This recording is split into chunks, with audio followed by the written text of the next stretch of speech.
All right, we welcome to the show an old friend, David McCormick, West Point graduate, former Army captain, served in the 82nd Airborne. Great service to our country, won a Bronze Star, former Undersecretary of the Treasury. In recent years, he's been CEO of the gigantic investment firm Bridgewater Associates, and he has thrown his hat into the ring of the Republican Pennsylvania Senate race. So, David McCormick, Happy New Year. Congratulations. And I hope it was a good large hat you threw into the ring.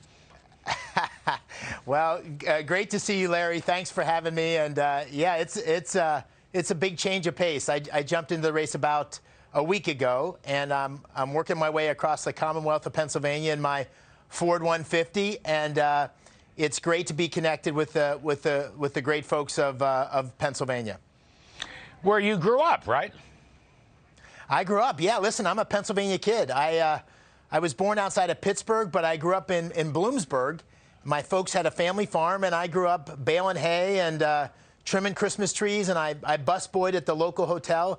It was a mill town and a college town, and then I played sports. You know, I played sports. I'm in Wilkes-Barre today. I played sports all over this part of Pennsylvania in towns like Shikellamy and Chickasha and Mount Carmel and Pottsville. And wrestling got me to West Point, as you mentioned. And so I wrestled at West Point and then went into the Army and had a chance to serve our country there. Let's talk for a minute. President Biden gave a 2-hour presser yesterday. Didn't seem like there's any reset, no change of course whatsoever. Here's a guy who's getting clobbered in the polls. The public has completely rejected his agenda. Frankly, his presidency is hanging by a thread. And yet he is not changing. If anything, he kind of doubled down yesterday. So at the top here, what do you make of this Biden story? Well, unfortunately, I think the press conference was indicative of the last year. It was incoherent. It was weak. It didn't stare reality in the face in terms of the results. I mean, there were a couple of things that jumped out to me. First, I mean the way he talked about Ukraine and Russia and this small incursion was an invitation, really a show of weakness that I think will invite Putin to exploit the moment. And it really builds on the terrible debacle in Afghanistan, which was such a horrible show of weakness. It really invites bullies to test us and challenge us. So as a combat vet, that left a really bad taste in my mouth. But it also didn't stare at the reality of our economy. And Larry, you know this well, the inflation that we're seeing, a 40-year high, the empty grocery store shelves as a consequence of supply chain problems, the spike in energy prices, a 50% increase at the pump. I mean, listen, we are in real trouble from an economic perspective, and it ties directly to the policies of the Biden administration and not just on the economy, but on energy policy. And then finally, the thing that I really hear when I'm driving across Pennsylvania is the challenges with our open border. And the contrast over 1 year is really obvious and palpable because you have this huge spike in illegal immigration coming into our country, and that's feeding a doubling of the amount of fentanyl coming into the country and the Commonwealth of Pennsylvania. And we're also seeing it really contributing to a spike in crime and an all-time high in the murder rate in Philadelphia. You know, he's still maintaining that a $5 trillion spending bill, such as he called it, whatever it's going to be, whether it's going to be build back bigger, better, smaller, all that remains to be seen. I doubt if any of it's going through. But are the people in Pennsylvania as concerned about high energy prices, natural gas, oil, gasoline at the pump, and grocery prices? Because President Biden says, and I'll ask you about this, David McCormick, you've served in the Treasury, he claims more spending equals lower inflation. Okay? What's your response to that? Well, listen, I mean, what we're seeing is an obvious manifestation of the policies. So the energy policy we put in place has not only contributed to a real spike in gasoline and energy prices, but it's also contributed to us being a net importer of energy in less than 1 year. And it's had a real impact on energy workers here in the Commonwealth. And of course, that rise in prices of energy also contributes to a rise in prices of everything else because energy is such an input. That combined with this huge stimulus is also a huge contributor to inflation. So I would take the exact opposite side of that argument, that the Biden policies are directly resulting in the inflation, and that's a kitchen table issue for Pennsylvanians. And the reason is that that's like the silent thief that's stealing money out of your pocket and you don't see it. And it hurts all of us, Larry, but it really, really hurts working families. And that's why it's such a big deal. Yeah, real wages are actually falling quite a bit. I mean, what would the Green New Deal? What would the Green New Deal do to Pennsylvania? Pennsylvania's had a great record in fracking and natural gas and oil and pipelines. What would the Green New Deal do to the state of Pennsylvania? Well, that's a great irony. I mean, Pennsylvania is the #2 energy-producing state in the country. It's been a huge boon for our economy. It's created all sorts of opportunity.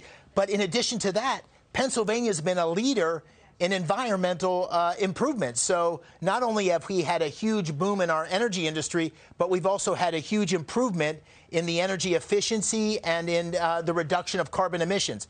So Pennsylvania is really poised to, because of its location, because of those great reserves, to be a source of great energy for the country and the world. And so it's critical that we don't have policies that take us backward. That Green New Deal would be a disaster for Pennsylvania. If I was fortunate enough to be elected for the Senate, that's one of the things I would fight against, and not just for Pennsylvania, Larry, but for the country. Dave McCormick, let me turn to the growing China threat, a source of constant controversy. Bridgewater Associates had roughly, I'm told, 2% of its assets invested in China. But interestingly, your chairman or former chairman or whatever, anyway, Ray Dalio, who obviously you know him very well, I've known him for many years, he's a big supporter of investing in China. He's overlooking the march against democracy, the human rights abuses, and, of course, their technology stealing and their military buildup. You have actually, according to reports, disagreed with Dalio about his China policies. Can you just briefly elaborate on that disagreement? Yeah, listen, I mean, I think China, and I wrote an op-ed recently, which is available on Fox.com, China really poses a unique threat as an adversary to our economic well-being in the United States, our national security well-being, and really global stability. And that's worsened over the last decade with the posture and the actions of President Xi. And we need to have a whole-of-nation strategy that addresses that and protects the well-being of our country. We need to do that through decoupling in key industries that are critical to national security and well-being, the pharmaceutical industry, key areas of technology like semiconductors. We need to continue to make sure the terms of trade that we do have are fair. We need to hold China accountable for both the virus that they provided no transparency on, but also the human rights issues with the Uyghurs, which is really a terrible tragedy. And I do think we need to have outbound review of investments. You know, there's firms in our country that invest in key technologies in China that could really arm and modernize the Chinese military. So that's the first point.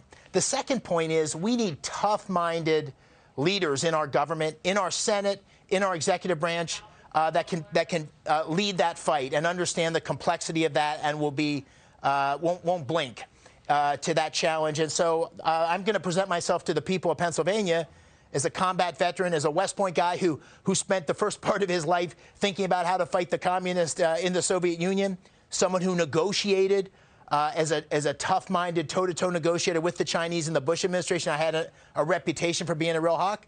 And yes, as someone who's done business in a limited way, as you described, with the Chinese. So I understand the economic ramifications. I understand the national security implications. And I really think we need to take a step further the great progress President Trump made on this issue. I think he did us all a great service by changing the debate and really taking the argument to the American people about how China's posing a growing threat. We took Huawei out of play, and we're going to keep him out of play. Anyway, well David McCormick throws his hat into the ring, Republican Senate nominee in the great, I won't say state, the great Commonwealth of Pennsylvania. David, good luck. We'll talk soon. Thanks very much.